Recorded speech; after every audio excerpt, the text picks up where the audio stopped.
Multi-Factor Authentication, MFA. We hear about it all the time. It's supposed to be this, cornerstone of modern corporate security. The wall we build after the password falls. Right. But what happens when attackers don't need to blow up the wall? What if they just convince the guard to open the gate? That is exactly what we're digging into today. We're shifting from just talking tech to talking about human psychology. This whole phenomenon known as MFA fatigue, sometimes called MFA bombing or push spamming. Yeah. And look, our sources here, they give us a really detailed look. They show the mechanics, the nitty-gritty of how this works, and critically, how it took down massive organizations. We're talking Uber, Cisco, even Microsoft. So here's the plan for you listening. We are going deep. Yeah. A really detailed analysis of these big incidents. We need answers, right? What exactly happened step by step? Who was behind it? What were they after? And crucially, what were the missing controls? The failures that let it happen? Yes. And most importantly, looking forward, what are the concrete steps, the actual phishing-resistant solutions that everyone needs to be thinking about right now? We've got to move beyond just passwords and tackle this human element vulnerability head on. Okay, let's get into it. So first things first, let's nail down what this MFA fatigue thing really is. Fundamentally, it's social engineering. It looks like a tech hack, but it's playing on the person. Okay. The attacker gets credentials, then just spams the user with MFA requests, push notifications usually, over and over and over. The goal isn't to break the code. It's to break the person's patience. Exactly. Annoyance, panic, frustration, just get them to hit approve to make it stop. That's the unauthorized access path. And it absolutely has to start with getting the username and password first, right? This whole attack chain doesn't even kick off without that initial compromise. 100%. That's the non-negotiable prerequisite. The password layer is still fundamentally critical. If that holds, this attack is dead in the water. So how are they getting these passwords so easily? Oh, the usual suspects. Classic phishing emails are still huge. Credential stuffing, trying passwords leaked from other breaches, or just buying them straight off the dark web. It happens all the time. The sources are crystal clear on this. Every MFA fatigue attack we're seeing starts with a compromised password. Stolen or just plain weak passwords are still the #1 cause of breaches, period. So once the attacker has that password, They're at the digital front door, ready to start knocking loudly. that's the blitz tactic, yeah. They hammer the login maybe dozens of times in less than an hour, and each time, ping, Right. another push notification hits the user's phone. It just vibrates constantly, becomes this massive nuisance. Weaponizing annoyance. It really is, and it's deliberate psychological exploitation. They know persistence works. They might add pressure, maybe claim the account will be locked if you don't approve. Or do it at like 2 a.m. Exactly. Middle of the night, catch the user groggy, half asleep, less likely to think critically.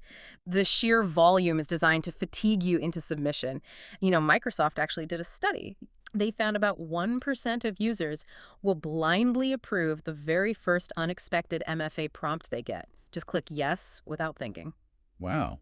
1% doesn't sound like much, but... But multiply that by dozens of prompts designed specifically to wear you down. That success rate climbs dramatically. It stops being an accident and becomes, well, capitulation. You just want the noise to stop. Okay, so this really highlights that not all MFA is created equal. If we want to fix this, we need to know which types are the weakest links. CISA has a ranking, right? They do. CISA, the Cybersecurity and Infrastructure Security Agency, they've laid it out pretty clearly, strongest to weakest. And guess what? The weakest ones are exactly what these attackers are exploiting. So what's at the bottom of the barrel? Anything relying on old school phone networks. Yes. So SMS text message codes or those automated voice calls giving you a code, these are bad news. Why specifically? Phishing. Phishing, yes, very easy to phish those codes, but also deeper technical flaws. There are vulnerabilities in something called the SS7 protocol. Okay. SS7 sounds technical. Break that down for us. What is it, and why is it a vulnerability? Right. SS7, Signaling System 7. Think of it as the global switchboard for cell networks. It routes calls, texts, data between different carriers. The problem is it was designed decades ago, kind of in an era of trust between networks. So not built for today's threat landscape. Not at all. It lacks strong built-in authentication. So an attacker who gets access to even a part of the SS7 network can essentially trick the system. They can reroute calls or texts meant for your number to themselves. Without touching my phone. Without touching your phone, without hacking your carrier directly. They just intercept that SMS code or that voice call OTP. It's a fundamental weakness in the infrastructure. Which is then made even worse by something we hear about a lot, SIM swap attacks. Precisely. SIM swapping is the social engineering attack layered on top. The attacker calls your mobile provider, pretends to be you, maybe uses some fake documents, and convinces them to transfer your phone number to a new SIM card that the attacker controls. And just like that, all my texts, my calls, those MFA codes go straight to the attacker, game over if you're relying on SMS or voice MFA. CISA basically says, use these only if you have absolutely no other choice. Last resort. Okay, moving up slightly, but still a big problem area. Those basic mobile push notifications, the simple approve deny ones, that's the main vector for the fatigue attacks, isn't it? That's the prime target for push bombing, yes, because they require zero active thought from the user. Just a tap. Approve, deny. Easy to exploit when someone's tired or annoyed. But even the authenticator apps, the ones generating those 6-digit codes, the TOTPs, they're not immune either. Not immune to a different kind of attack. The phishing bypass. This is clever. Attackers build fake login pages that look exactly like the real company portal. Okay. You enter your password. Then it asks for your MFA code. You open your authenticator app, get the 6-digit code, type it into the fake site. And the attacker grabs both the password and the code in real time before the code expires. Exactly. They automate the process to log in immediately with both pieces of information. It's still social engineering tricking you into typing the code in the wrong place. But it effectively bypasses MFA that's only meant to stop password reuse. And then there are the pure technical flaws. You mentioned something called Authquake with Microsoft's MFA. That wasn't social engineering at all. No, this was a straight-up technical vulnerability found in early 2024. It involved how Microsoft handled the security tokens exchanged during the MFA process. Basically, Authquake allowed hackers to tamper with these session tokens. Session tokens. Those are the things that keep you logged in after you authenticate, right? Correct. The attackers found a way to modify the token and feed it back into the system so that the software, well, it basically failed to double-check if the MFA step had actually been completed successfully. Wait, so the system just assumed MFA was done even if it wasn't? Pretty much, yeah. It bypassed the verification check. This was really bad because it wasn't about tricking a user. Attackers could use automated scripts to just hammer logins, trying credentials over and over without setting off the usual MFA alerts. Yikes. They could combine this token manipulation with fake prompts or other tricks, often targeting old or inactive accounts first, then using the flaw to move around. It really underscores that even with sophisticated MFA, you need constant patching and vulnerability management. You can't let your guard down. Okay, the Uber breach in 2022. This feels like the poster child for MFA fatigue because it shows the whole chain reaction, doesn't it? Initial compromise, the fatigue attack, and then boom, total system access. Let's break this down using that detailed framework. What exactly went down? Right, this hit mid-September 2022. Big news. And the outcome was scary deep access. We're not talking just a list of names. The attacker got into Uber's corporate VPN, their email, cloud storage, AWS, G Suite, the code repositories. All of the source code? Yep. And maybe most alarmingly, they got into the HackerRun bug bounty platform. Oh, wow. So details of existing known security flaws that hadn't been fixed yet. Exactly. Exposed directly to the attacker. It was a really comprehensive internal compromise. And who pulled this off? Some sophisticated state-sponsored group. You'd think so, right? But no. It was reportedly an 18-year-old hacker, allegedly linked to the Lapsus group. Lapsus. They're known for social engineering, aren't they? Less about complex code exploits. That's their signature. And crucially, the sources suggest the motivation here wasn't purely financial. It was more about the notoriety, the bragging rights, the, quote, thrill of the attack. Which might explain why, despite having the keys to the kingdom, sensitive user data wasn't ultimately leaked or ransomed, though the potential for absolute chaos was definitely there. Okay, let's walk through the attack chain. Step 1, initial access. How did an 18-year-old get Uber credentials? This starts with a basic failure. Credential hygiene and endpoint security. The attackers simply bought valid credentials, username and password for an Uber contractor off the dark web. Bought them. How did they end up there? It turned out the contractor's personal device, not a corporate one, was infected with malware.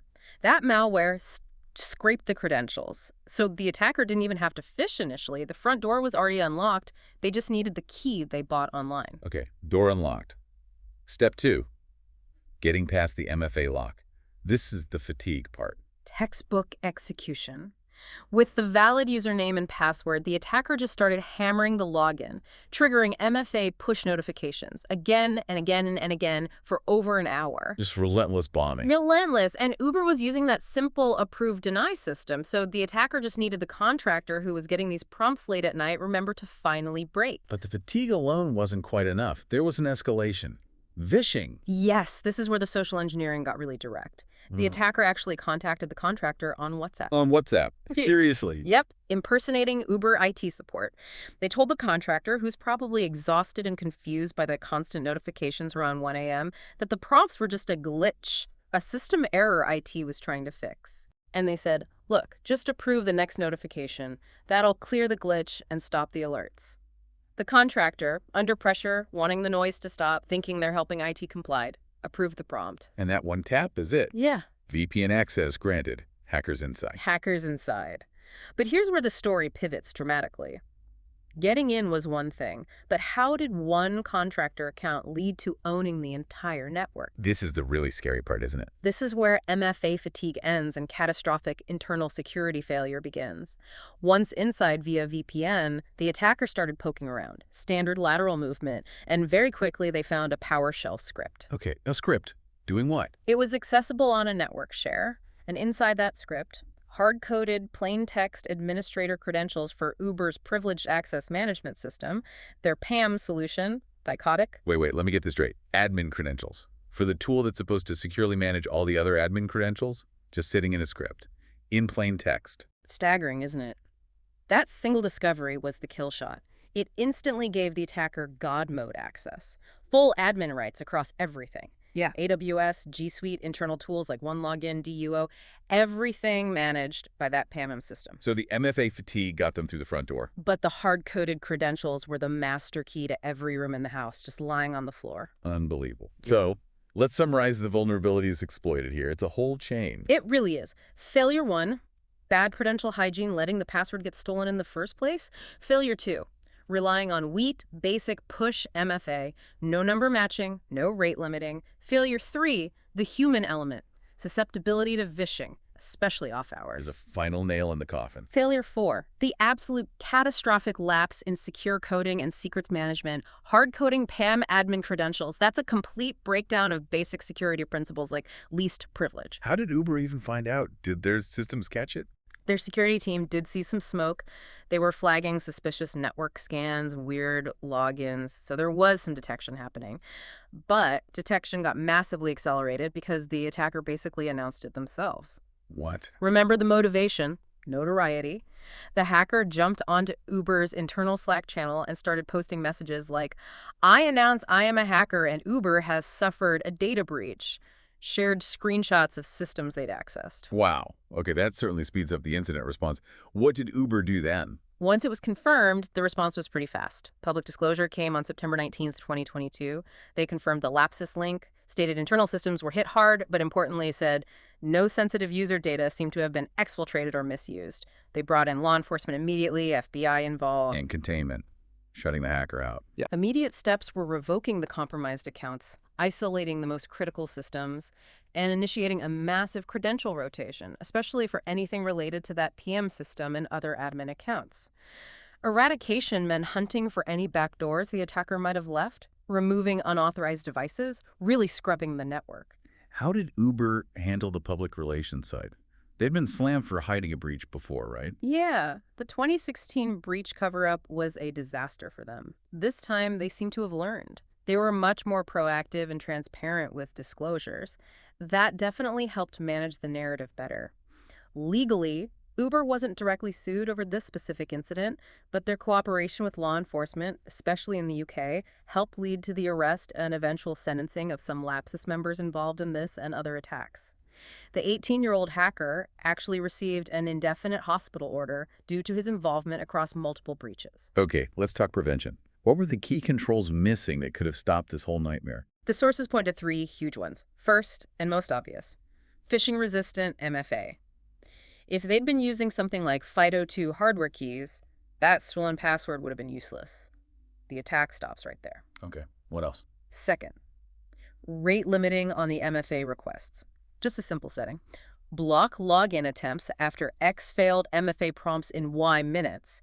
That would have killed the bombing aspect dead. The attacker couldn't have spammed the contractor for an hour. The system would have shut it down and alerted security after just a few tries. Makes sense. And the third? The third was that internal time bomb.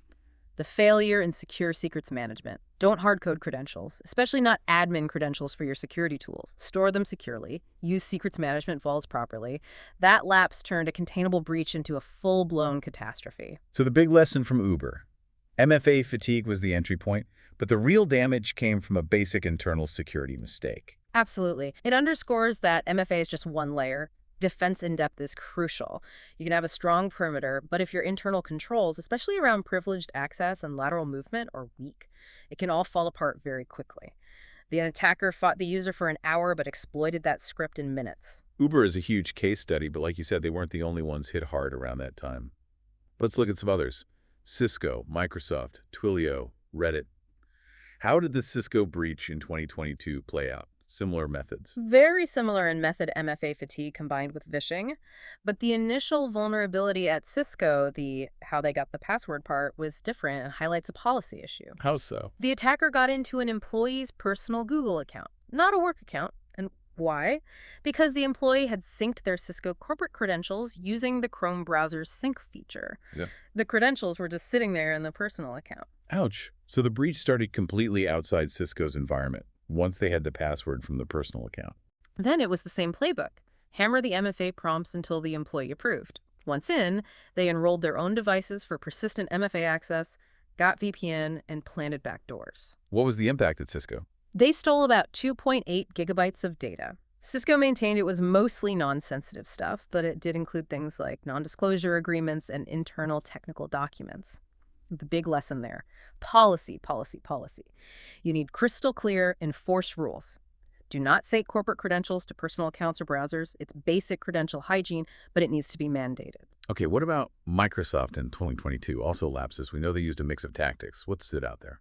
Microsoft saw stolen credentials, SIM swapping, MFA fatigue, the usual Lapsus toolkit, but the really interesting vector they used was targeting the help desk. The internal IT support. Exactly. They realized trying to fatigue every user was hard, so they called the help desk, impersonated Microsoft employees, claimed they were locked out, needed credentials reset urgently. They social engineered the support staff. So attacking the people who manage the access, not just the users themselves, that's clever in a devious way. It is. It highlights that your internal processes, especially around privileged account resets, are a critical attack surface. The impact at Microsoft was significant. They lost source code for Bing, Cortana, Bing Maps. Microsoft did detect it while it was happening, responded quickly, revoked access, and put out a very detailed, transparent blog post about it. And the lesson. Zero trust principles aren't just for users logging in. You need incredibly strong verification for any administrative action, especially password resets or access changes for important accounts. Don't trust, always verify, even internally. All right, next up, Twilio. 2022, the Zero KTPUS campaign. This one highlights supply chain risks, right? Massively. Yeah. The Zero KTPUS campaign primarily used smishing, SMS phishing. Attackers sent text messages to Twilio employees, look like urgent security alerts, click here to update your password, that kind of thing. Leading to fake login pages. Exactly. Fake pages designed to harvest credentials and the OTP codes employees entered from their authenticator apps. It wasn't classic push bombing fatigue, but it used similar psychological pressure urgency, fear to trick users into giving up that second factor. And why was Twilio such a critical target for supply chain attacks? Because Twilio provides communication APIs for thousands of other companies. If you breach Twilio, you potentially get access or data related to all their customers, and that's what happened. Data for over 200 Twilio customers was compromised, plus users of Authy, their 2FA app. This breach directly enabled downstream attacks against other major companies like Signal and Cloudflare who were Twilio customers. So the lesson is twofold. Defend against smishing and understand your critical dependencies.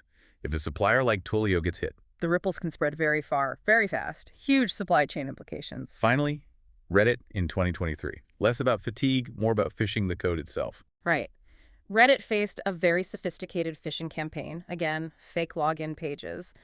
but they were highly effective at capturing not just the password, but also the time-based one-time password, the TOTP code from the Authenticator app, in real time. So even if you have an app generating codes, if you type it into the wrong place. It's compromised. The attacker's fake site acts like a proxy, grabs the code, uses it instantly. Reddit lost source clearance some internal business data. It just hammers home the point. If the authentication method doesn't cryptographically verify where you're logging in, the website's origin, it can be phished, which leads us directly to the solutions. Okay, so looking at all these breaches, Uber, Cisco, Microsoft Twilio, the pattern is clear. Weak MFA is a massive liability. That's why the security community, especially organizations like CISA, are really pushing hard now. They're saying, look, you need to move beyond SMS, beyond basic push. The mandate now is phishing-resistant MFA. That's the term you need to know. It's the gold standard. Phishing-resistant MFA. Okay. Okay. If MFA fatigue exploits that human tendency to just click approve on a simple push notification, what does a truly phishing-resistant solution look like? How does it actually stop the phisher? The most common and highly recommended approach right now is FIDO2 WebAuthn. Forget passwords, forget codes you type in. This uses public key cryptography. It's basically immune to everything we've discussed: phishing, push bombing, SIM swaps, even man-in-the-middle attacks. Okay, public key cryptography. Walk us through how that actually works in practice. How does FIDO2 make phishing impossible? Right. So FIDO2 uses a security key. This could be a physical USB or NFC token you plug in or tap that's a roaming authenticator, or it could be built into your laptop or phone, like Windows Hello or your phone's fingerprint sensor, a platform authenticator. Got it. Physical key or built-in biometric. When you go to log into a website that supports FIDO2, the website's server sends a unique challenge message to your key. Your key then uses its private key, which is stored securely inside it and never leaves, to cryptographically sign that challenge. It sends the signature back to the server. And the server checks the signature with the public key. Exactly. If it matches, you're authenticated. No password, no code needed. Yeah. But here's the anti-phishing magic: origin binding. Origin binding. What's it? When the FIDO2 key signs that challenge, it doesn't just sign the challenge itself. It also includes the specific website address, the domain name like mybank.com that it's talking to right now. Ah, okay. So what happens on a fake phishing site? If an attacker sets up a fake site, say mybank-login.scam.com, even if it looks identical, the origin address is different. When your FIDO2 key gets the challenge from that fake site, it looks at the origin, mybank-login.scam.com, and compares it to the origin it expects for that service, mybank.com. They don't match. And the key just refuses to work. Refuses to sign. Simple as that. The phishing site cannot complete the authentication because the key is cryptographically bound to the legitimate site's origin. It physically cannot be phished if you're using FIDO2 properly. That sounds incredibly effective. Almost like a silver bullet for this type of attack. Yeah. But what about practicality? Is FIDO2 something a regular company can actually roll out now? What about the cost of hardware keys, user training? That's always the real-world question, isn't it? And yes, there's an investment. Hardware keys cost money. Users need to learn a slightly different login flow. But the sources emphasize a couple of things. One, the cost of these keys is dropping significantly. Two, compare that cost to the potential cost of a breach, like Uber's reputational damage, response cost, potential fines. It pales in comparison. Sure. And while there are other strong methods, like PKI smart cards used by the government, they often require a much heavier lift in terms of managing the whole identity infrastructure. FIDO2 is really designed for broader, easier adoption. It directly addresses the human error exploited by fatigue attacks. Okay, so FIDO2 is the goal. But migration takes time. What can organizations do right now to make their existing app-based push MFA less terrible, to stop the push bombing? There are absolutely crucial tactical fixes. The number one immediate improvement is implementing number matching.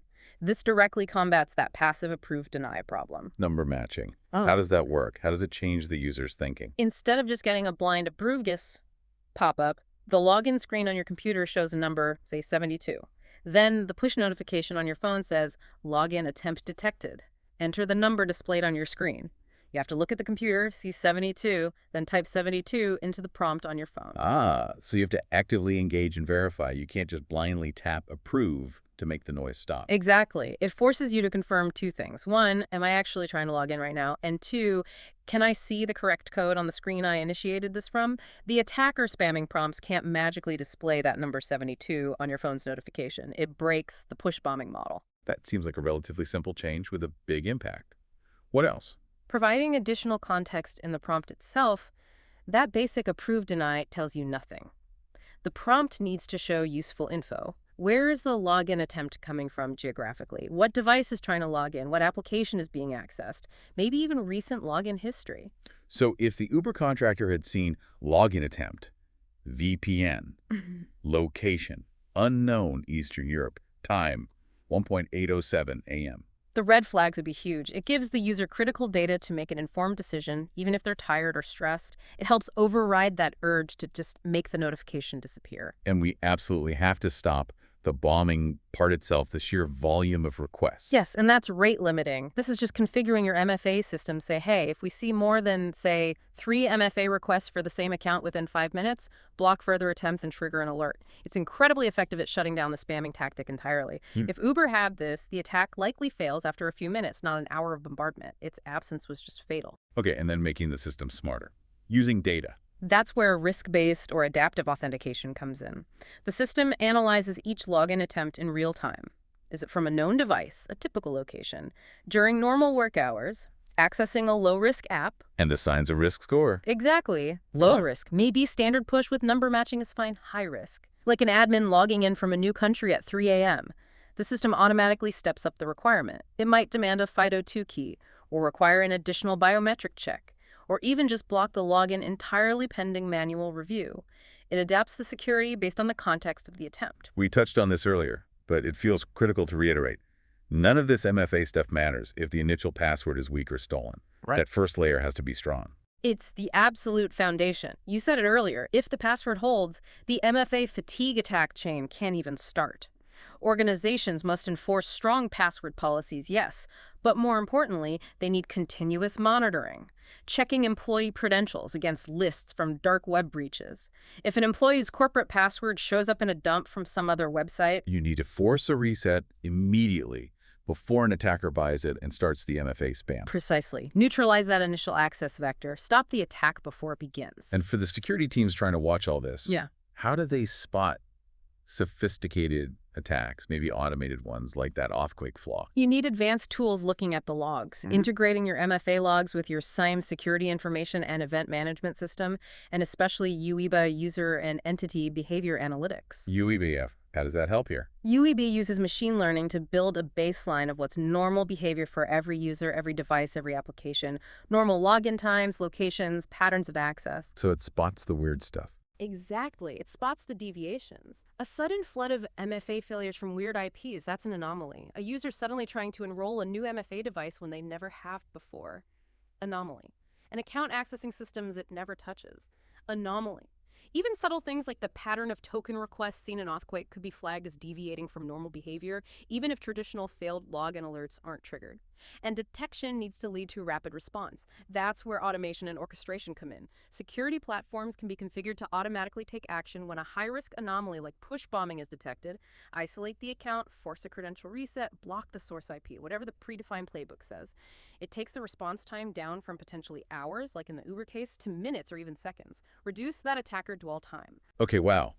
We've really unpacked the mechanics of MFA fatigue, seen the devastating real-world impacts at huge companies like Uber and Microsoft, Yeah. and walked through this whole hierarchy of defenses. Yeah. It seems so clear, doesn't it? The weak link is often the human user, feeling pressured, enabled by the weak link in the tech, that simple passive approve deny button. That's the core takeaway, really. Look, MFA is absolutely essential. Some MFA is miles better than no MFA. But, and it's a big but, if you're still relying heavily on SMS or British calls or just those basic push notifications, you are fundamentally vulnerable to these social engineering tactics. So the message is, Upgrade. The industry mandate is clear. Security needs to be phishing resistant. That means pushing hard for number matching as an immediate fix and strategically planning that migration to the gold standard, FIDO2 authentication. you know, the attacker in the Uber breach, they needed about an hour of just psychological persistence, that MFA fatigue to get that initial foothold. Yeah. But they only got the keys to the entire kingdom, that catastrophic compromise, because they almost immediately stumbled upon a really basic internal security failure. Those hard-coded admin credentials in a script. That one simple mistake negated all the other defenses. And that really leaves us with a final thought for you, the listener. If our modern security strategies rely on building these complex, layered technological defenses to fight sophisticated threats like MFA fatigue, how good are we really at finding and fixing that one single, simple, maybe even dumb internal mistake like a password in a script that can instantly undermine everything else? That gap between the fancy tech and the basic cyber hygiene, maybe that's where the biggest danger still lies.